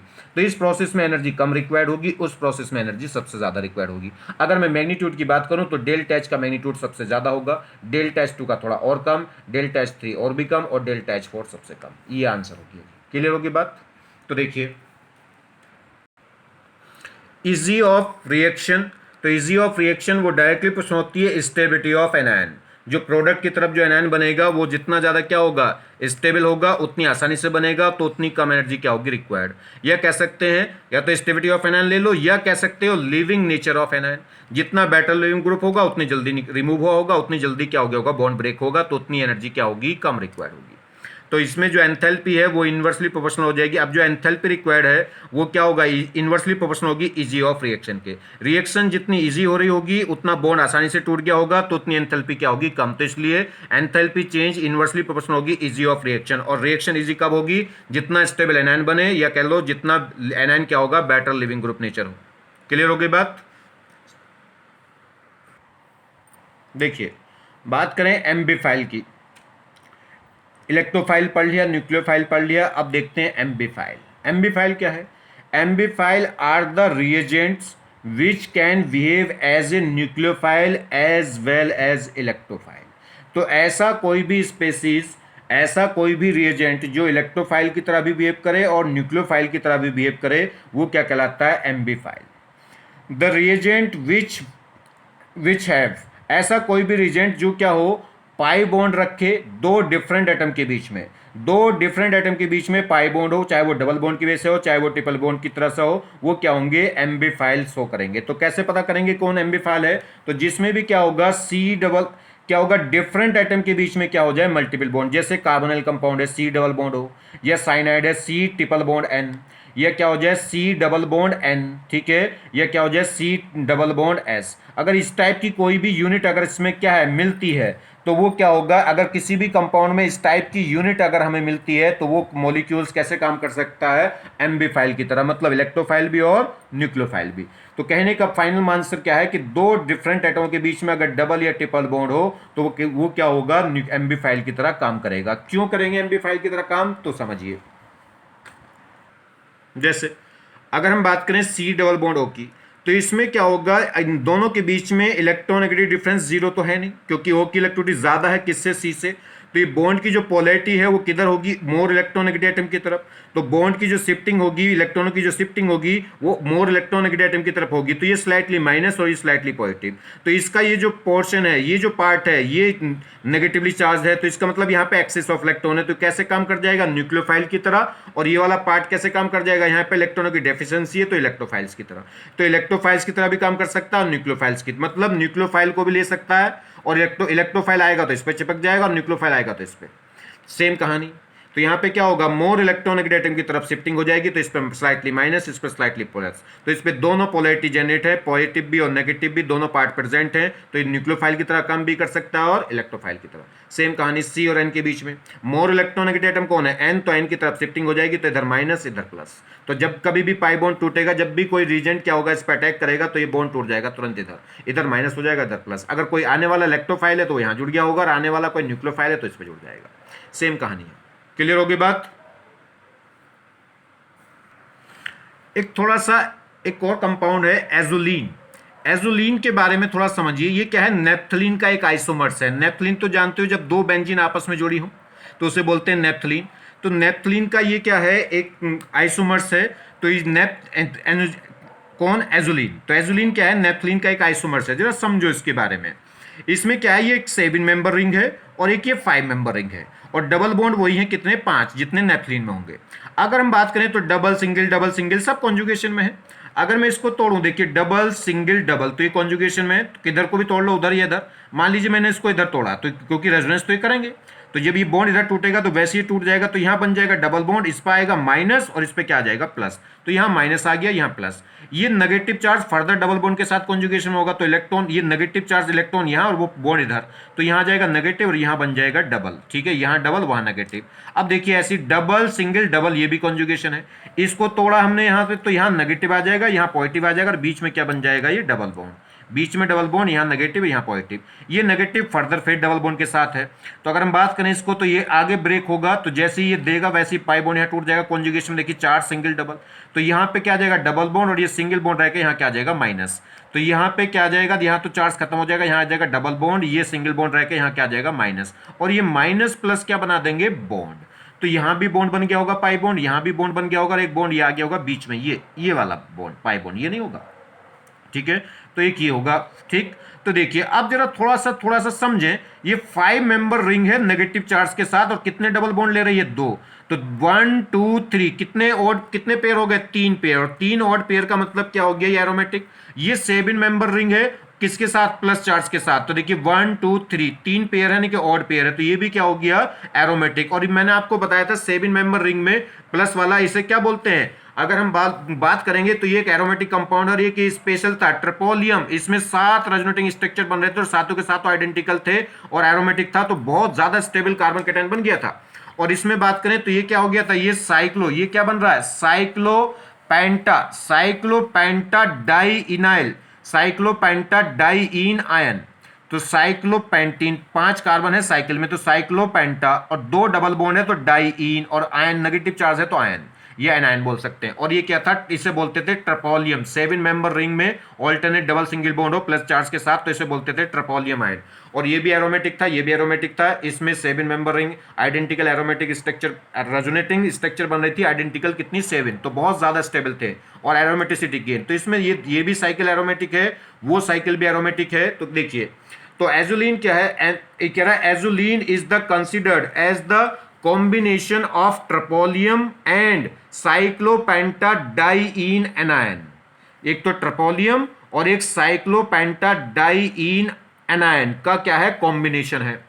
इन which both ring are aromatic in nature, और जिसमें दोनों रिंग क्या है, एरोमेटिक नेचर की है। चलिए, मतलब मोर स्टेबल है। दूसरा, ये रिंग क्या होगा, पॉजिटिवली चार्ज सब जगह घूम रहा होगा, और इस पे क्या होगा, नेगेटिव चार्ज पांचों के पांचों कार्बन पे घूम रहा होगा इस टाइप से। और ये क्या है, प्लस माइनस जनरेट हो गए, तो ये क्या है, डाइपोलर। तो ये क्या हो गया, डाइपोलर इन नेचर। तो कैसी नेचर का हो गया, dipolar in nature, due to which it has the high dipole moment. ये डाइपोलर नेचर का है, जिसकी वजह से इसमें एक हाई डाइपोल मोमेंट पाया जाता है, कितना, 0.8 डाइपोल। ये भी इंपॉर्टेंट बात है इसके लिए। और azulene is an isomers of naphthalene, और किसका आइसोमर्स है ये, नेप्थलीन का। और अगर पूछे ज्वेटर आयन भी कह देते हैं, क्योंकि ऐसा कंपाउंड जिसमें कैटायन और एनायन दोनों एग्जिस्ट कर रहे हैं, तो उसे ज्वेटर आयन भी बोल देते हैं। तो ये ज्वेटर आयन भी है। और अगर बात करें नेप्थलीन की, तो नेप्थलीन क्या होता है, नॉन पोलर, जबकि ये क्या है, डाइपोलर है। और इसका डाइपोल मोमेंट क्या होगा, हाई। अगर नेप्थलीन की बात करें तो इसका डाइपोल मोमेंट क्या आएगा, 0। क्लियर होगी बात। अगर बात करें रिएक्टिविटी की, तो इससे ज्यादा रिएक्टिव कौन होगा, ये, क्योंकि इसमें क्या हो गई, पोलैरिटी पहले से जनरेट हो गई। देखो, ये कुछ कॉमन सी बातें हैं जो रिएक्शनों में यूज होती रहती हैं। ये मैं आपको पहले बता भी चुका हूं, रिएक्शन पढ़ा चुका हूं, फिर भी एक बार लिख दे रहा हूं यहां, जिससे थोड़ा सा रिवाइज हो जाए।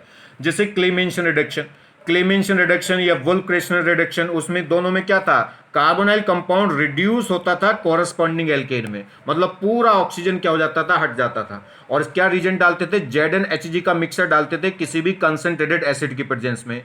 सेम यही कहानी वुल्फ-क्रेस्नर में होती थी। वहां पे हाइड्रोजन, ZnHg की जगह क्या डालता था, हाइड्रोजन, और साथ में क्या होता था, बेसिक मीडियम। तो वो भी क्या करता था, कार्बोनाइल कंपाउंड को, यानी कि एल्डिहाइड या कीटोन को कोरस्पॉन्डिंग कंपाउंड में कन्वर्ट कर देता है, कोरस्पॉन्डिंग एल्केन में। कोरस्पॉन्डिंग एल्केन मतलब जितने कार्बन का एल्डिहाइड या कीटोन है, उतने कार्बन की क्या बन जाती थी, एल्केन। और यहां से टूट के क्या हो जाता था, वाटर रिमूव। दूसरा, जैसे वुल्फ-क्रेस्नर, तो सेम वही कहानी आ गई। तो वुल्फ-क्रेस्नर में भी क्या होगा, एल्डिहाइड या कीटोन का CO ग्रुप, मतलब कार्बोनाइल कंपाउंड में क्या करते थे, वुल्फ-क्रेस्नर रिडक्शन में कार्बोनाइल कंपाउंड कन्वर्ट हो जाता था कोरस्पॉन्डिंग एल्केन में, मतलब यहां से बॉन्ड टूट के 2 H पर 2 H इधर। और इसमें क्या होता था, बस रीजेंट का अलग था, नाम रीजेंट अलग हो गया था। वहां पे ZnHg डाला था कंसंट्रेटेड एसिड की प्रेजेंस में, यहाँ पे हाइड्रोजन डालते हैं बेसिक मीडियम में, ठीक है, और साथ में हीट कर देते हैं, तो सेम प्रोडक्ट बनते हैं। ये देखिए, अगर हम SOCl2 डाल दो, मैंने आपको बताया था एल्कोहल में SOCl2 डालो, PCl3 डाल दो, PCl5 डाल दो, HCl3 डाल दो, इन सब का काम क्या होता है, OH को हटा के Cl लगाना। क्या डाल दीजिए, SOCl2, PCl5, PCl3, HCl, HBI, कुछ भी, वो सब क्या करेंगे, OH को हटा के Cl लगा देंगे। मगर इनमें सबसे बेटर कौन थी, SOCl2, क्योंकि इसमें जो साइड प्रोडक्ट निकलते थे वो दोनों गैस निकलती थी, एक तो SO2 निकलती है और एक HCl निकलती है, वो दोनों क्या हो जाती है, गैस, और वो आसानी से रिमूव हो जाती है। तो ये आसानी से क्या हो जाता है, सेपरेट।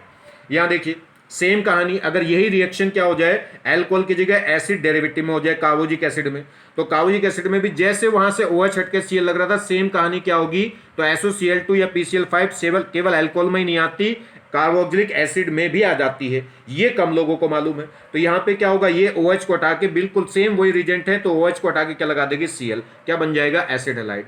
अगर देखिए, मैंने आपको बताया था, अगर किसी कार्बन पे एक से ज्यादा OH लग जाए, तो ये जो O एटम होते हैं, O पे 2-2 लोन पेयर होते हैं, तो लोन पेयर आपस में क्या करते हैं, रिपेल करते हैं। तो यहाँ रिपल्शन स्टेन हो जाती है, रिपल्शन जनरेट हो जाती है, जिसकी वजह से ये अनस्टेबिलिटी फील करता है। तो तुरंत क्या करेगा, ये तुरंत, अगर एक सेम कार्बन पे एक से ज्यादा OH लग जाता है, तो तुरंत वहां से क्या निकल जाता था, वाटर। तो हल्का सा भी हीट करोगे तो क्या होगा, तुरंत वाटर निकल जाएगा, और क्या बन जाएगा, कार्बोनाइल कंपाउंड, ठीक है। नेक्स्ट, तो देखिए, ये वाटर निकल के क्या हो जाएगा, एक O बचता था, उसका क्या हो जाएगा, कार्बोनाइल कंपाउंड बन जाएगा, कीटोन या एल्डिहाइड। सेम कहानी, अगर किसी कार्बन पे क्या है, किसी कार्बन पे अगर 2 क्या लग जाए, कार्बोक्सिलिक एसिड लग जाते हैं, तो तुरंत वहां से क्या हो जाती है, CO2 निकल जाती है। रीजन वही है, अनस्टेबिलिटी फील करते हैं, एक दूसरे को रिपेल करते हैं, बहुत ज्यादा इन एटमों पे लोन पेयर है। तो ये क्या होगा, तुरंत यहां से CO2 निकल जाती है, और CO2 निकल के क्या बचेगा, बस ये सिंपल एस बचेगा, ये एस तो यहां रह जाएगा, एक कार्बोजिक एसिड रह जाएगा, एक कार्बोजिक एसिड की क्या निकल जाएगी, CO2। ये देखिए, ये ये प्रॉब्लम ना जाने कितनी बार एग्जामों में आ चुकी है, बार बार। ठीक है, ये क्या है, कार्बोक्सिलिक एसिड, ये ग्रुप हुआ इससे जस्ट अगला अल्फा, और ये बीटा, ये बीटा कीटो कार्बोक्सिलिक एसिड है। तो बीटा कीटो कार्बोक्सिलिक एसिड अगर होगा तो उसे जैसे ही आप हल्का सा हीट करते हैं तो ये CO2 उड़ जाती है, ये CO2 उड़ जाएगी और बस क्या बन जाएगा, सीधा कीटोन बन जाएगा। तो ध्यान रखना, किस केस में, अगर एक कार्बन पे दो कार्बोक्सिलिक एसिड लगे हो तब भी ये CO2 उड़ जाती है हीट करने से, और अगर क्या है बीटा कीटो कार्बोक्सिलिक एसिड हो तो उस केस में भी ये CO2 क्या हो जाती है, रिमूव हो जाती है। जैसे कोई अल्का हैलाइड है, एक्वस KOH डाल लो, NOH डालो, ये एक्वस KOH क्या करते हैं, सब्स्टिट्यूशन रिएक्शन दिखाते हैं, X माइनस को निकाल के क्या डाल देंगे, OH। ठीक है, सेम कहानी जैसे, तो अल्का हैलाइड है कोई, एक्वस KOH डाला तो क्या करेगा, हेलोजन को निकाल के OH लगा देगा। अब जैसे यहाँ पे दो हेलोजन है, ये तो क्या है, ये जैम डाई हैलाइड है, एक ही कार्बन पे दो हेलोजन लग रही हो तो उसे बोलते हैं डाइहैलाइड, दो हेलोजन लग रही हो तो डाइहैलाइड, और एक ही कार्बन पे लग रही हो तो जैम, और डिफरेंट पास पास वाले डिफरेंट कार्बन पे लग रही हो तो उसे बोलते हैं विशिनल। तो जैम डाइहैलाइड में अगर एक्वस KOH डालेंगे तो यहां से भी हटा के क्या लगा देगा, हेलोजन हटा के OH, और यहां से भी हेलोजन हटा के OH, दोनों दो OH लग जाएंगे, और जैसे ही कार्बन पे दो OH आएंगे तो तुरंत वहां से फिर क्या निकल जाएगा, वाटर, और वाटर निकलते क्या बन जाएगा, ये कार्बोनिल कंपाउंड। सेम कहानी अगर तीन हेलोजन हो तो एक्वस KOH डालेंगे तो तीनों हेलोजन को हटा के OH लगा देगा, और जब भी एक से ज्यादा OH होगा तो यहाँ तो तीन OH लग गए सेम कार्बन पे, एक ही कार्बन पे अगर एक से ज्यादा OH लग जाए तो तुरंत क्या होंगे, वाटर रिमूव हो जाएंगे, तो यहाँ से ये वाटर निकल के क्या बन जाएगा, अगर दो थे तो क्या बनता है, कार्बोनिल कंपाउंड, मतलब एल्डिहाइड कीटोन, अगर तीन थे तो क्या बनेगा, कार्बोक्सिलिक एसिड। अगर चार हेलोजन हो, बड़ा कमाल की बात है कि बहुत ही बढ़िया इंपॉर्टेंट क्वेश्चन है, बहुत ज्यादा इंपॉर्टेंट क्वेश्चन है, ध्यान रखना। चार हेलोजन है तो चारों हेलोजन हटके क्या लग जाएंगी, चारों OH, और जब दो, देखिए दो OH पे एक वाटर निकल जाता है तो कितने OH हो गए, यहाँ दो और दो चार, तो यहाँ से भी एक वाटर निकल जाएगा और यहाँ से भी एक वाटर निकल जाएगा, ऐसे समझो कि ये दोनों रिपेल कर रहे हैं, ये दोनों, तो यहाँ से भी वाटर, यहाँ से भी वाटर, बची क्या, CO2। तो कुल मिला के क्या हो रहा है, ये ऑक्सीडेशन होता चला जा रहा है। देखिए एक हेलोजन थी तो अल्कोहल, यानी कि ऑक्सीडेशन, एल्का हैलाइड का ऑक्सीडेशन होकर क्या बन गया, अल्कोहल, अल्कोहल से भी फर्दर ऑक्सीडेशन हो गया तो एल्डिहाइड कीटोन, एल्डिहाइड कीटोन से भी फर्दर ऑक्सीडेशन हो गया तो कार्बोक्सिलिक एसिड, और कार्बोक्सिलिक एसिड को अब तो पूरा कंप्लीट जल गया, ये क्या बन गई, CO2। तो क्या करते जा रहे हैं, जितने ज्यादा हेलोजन जुड़ते जाएंगे उतना ज्यादा क्या होता जाएगा, कंपाउंड ऑक्सीडाइज होता चला जाएगा। एक ही हेलोजन थी तो अल्कोहल तक आ जाएगा, दो थी तो कार्बोक्सिलिक एल्डिहाइड कीटोन तक, तीन थी तो एसिड तक, और चार थी तो कंप्लीट क्या हो गया, कंप्लीट एक तरीके से ऑक्सीडेशन बोलेंगे नहीं, इसे तो बोलेंगे जल गया पूरा। यहां देखिए, hydrolysis of polar multiple bond, जब भी मल्टीपल बॉन्ड हो जाए, मल्टीपल बॉन्ड मतलब डबल ट्रिपल बॉन्ड, पोलर मतलब डिफरेंट एटमों के बीच में, तो उनका हाइड्रोलिसिस कैसे करें, हाइड्रोलिसिस मतलब वाटर कैसे ऐड करें, तो जैसे CN का हाइड्रोलिसिस करना है तो क्या होगा, जब भी पोलर बाय मल्टीपल बॉन्ड का हाइड्रोलिसिस करना हो तो आप देखिए इसकी पोलैरिटी, मोर इलेक्ट्रोनेगेटिव एटम कौन है, NSC, तो N मोर इलेक्ट्रोनेगेटिव है तो मोर इलेक्ट्रोनेगेटिव पे माइनस और इस पे क्या आएगा, प्लस, बस बात खत्म करिए। जितने भी मल्टीपल बॉन्ड है सारे बॉन्ड तोड़ दीजिए, कितने बॉन्ड थे इसमें, तीन बॉन्ड थे, तीनों बॉन्ड तोड़ दिए, जितने बॉन्ड टूटेंगे उतने वाटर मॉलिक्यूल चिपकेंगे, तो तीन बॉन्ड तोड़े हैं तो तीन वाटर मॉलिक्यूल चिपकेंगे। अब वाटर में दो पार्ट होते हैं, एक पॉजिटिव पार्ट और एक नेगेटिव पार्ट, H जाएगा प्लस पार्ट में और OH जाएगा माइनस में, तो प्लस वाला तो जुड़ जाएगा माइनस की तरफ और माइनस वाला OH माइनस पार्ट जुड़ जाएगा प्लस की तरफ, तो तीनों बॉन्ड टूट गए होंगे, तीन बॉन्ड टूटे तो तीन H प्लस इस पे और तीन OH माइनस इस पे, तो प्लस वाला पार्ट जुड़ जाएगा माइनस पे और माइनस वाला जुड़ जाएगा पॉजिटिव पे, तो यहां तो निकल जाएगी देखो अमोनिया NH3, तो ये तो अमोनिया निकल गई बाहर, और इस पे कार्बन पे क्या हो जाएंगे, तीन OH, और जब भी किसी कार्बन पे एक से ज्यादा OH लगेगा तो वहां से क्या निकल जाएगा, वाटर मॉलिक्यूल। अगर चार लग जाएंगे तो दो वाटर मॉलिक्यूल, और दो लगेंगे तो एक वाटर मॉलिक्यूल, तीन लगेंगे तो भी एक वाटर मॉलिक्यूल, तो यहां से तुरंत एक वाटर मॉलिक्यूल निकल के क्या बन जाएगा, ये एसिड। क्लियर होगी बात। तो साइनाइड का जब भी हाइड्रोलिसिस करते हैं तो फाइनली क्या मिल जाता है हमें, कार्बोक्सिलिक एसिड, मतलब इसका टूट के इसकी अमोनिया और इसका क्या बन जाएगा, कार्बोक्सिलिक एसिड, क्योंकि तीन OH लगेंगे और तीन OH रुकते नहीं तो वहां से पानी निकल जाएगा और क्या बन जाएगा फाइनली, कार्बोक्सिलिक एसिड।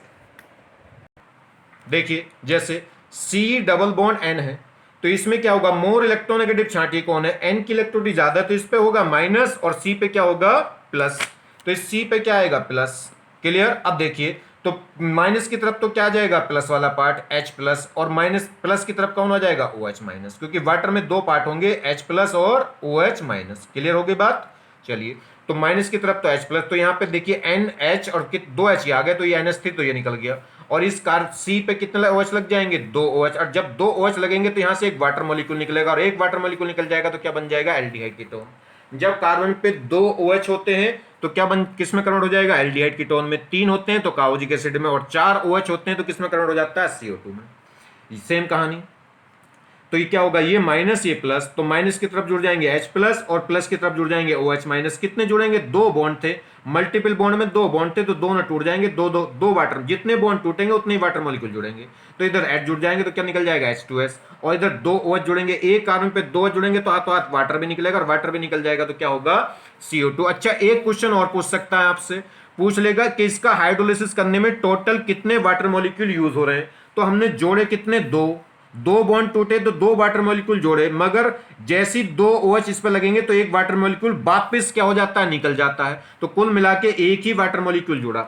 तो जहां अगर 2 की जरूरत पड़ेगी तो दो इनिशियली 2 वाटर मॉलिक्यूल जुड़ेंगे, मगर जैसे इस कार्बन पे 2 OH लगेंगे तो वहां से एक वाटर मॉलिक्यूल फाइनली फिर निकल भी जाता है। आगे बात समझ में नहीं। तो कुल मिला के कितना वाटर मॉलिक्यूल का यूज हुआ, एक। देखिए सेम कहानी है। तो इसका हाइड्रोलिसिस कर देंगे, इधर माइनस होगा इधर प्लस, तो माइनस की तरफ जुड़ जाएगा H प्लस और प्लस की तरफ जुड़ जाएगा OH माइनस, और इस पे क्या होगा, ये तो वाटर निकल जाएगा। ठीक है, इसका क्या हो गया, वाटर निकल गया। इस पे क्या होंगे, 2 OH जुड़ जाएंगे, और 2 OH जुड़ेंगे तो एक वाटर मॉलिक्यूल और निकल जाएगा। तो क्या हो जाएगा, सिर्फ क्या बन जाएगा, एल्डिहाइड, वापिस यही बन जाएगा जो था। आगे बात समझ में नहीं। तो इसका क्या होगा, इसका हाइड्रोलिसिस हो ही नहीं सकता। तो जो इससे देखिए, इसका हाइड्रोलिसिस करके ये बना, और जब इसमें से वाटर निकलेगा तो वापस फिर क्या बन जाएगा, फिर वही कीटोन बन जाएगा, तो यहीं आ जाएगी। तो रिएक्शन रिवर्स हो गई। तो बड़ी इंपॉर्टेंट बात है, इस पे से कुछ भी पूछ सकता है। आगे बात समझ में कि नहीं। यहाँ देखिए, N double bond C double bond O, अब इसका हाइड्रोलिसिस कह रहा है, तो इस वाले पार्ट का हाइड्रोलिसिस हो या इसका, तो इसका तो अभी आपने देख लिया। CO वाले पार्ट का हाइड्रोलिसिस नहीं होगा, क्योंकि कोई फायदा नहीं, वापस घूम के वहीं आ जाएगा। तो इसलिए किस वाले पार्ट का हाइड्रोलिसिस करेंगे, N और C का। तो यहां से टूटेगा। अब N क्या होगा, मोर इलेक्ट्रोनेगेटिव होगा C से, तो N पे माइनस, इस पे प्लस, तो माइनस की तरफ जुड़ जाएंगे H प्लस और C प्लस की तरफ जुड़ जाएंगे OH माइनस। तो इस पे तो H प्लस जुड़ के क्या बन गया, RNH2, तो ये तो हो गई प्राइमरी अमाइन। और इस C डबल बॉन्ड O पे एक OH इधर, एक 2 OH जुड़ जाएंगे, और जैसे ही 2 OH जुड़े तो वाटर मॉलिक्यूल भी निकलेगा, और वाटर मॉलिक्यूल निकलेगा तो क्या बच जाएगी, CO2। बड़ी इंपॉर्टेंट रिएक्शन है ये हाइड्रोलिसिस की, ध्यान रखना, बड़ी आसान सी रिएक्शन है। किसी भी मल्टीपल बॉन्ड का हाइड्रोलिसिस कैसे होता है। थैंक्स।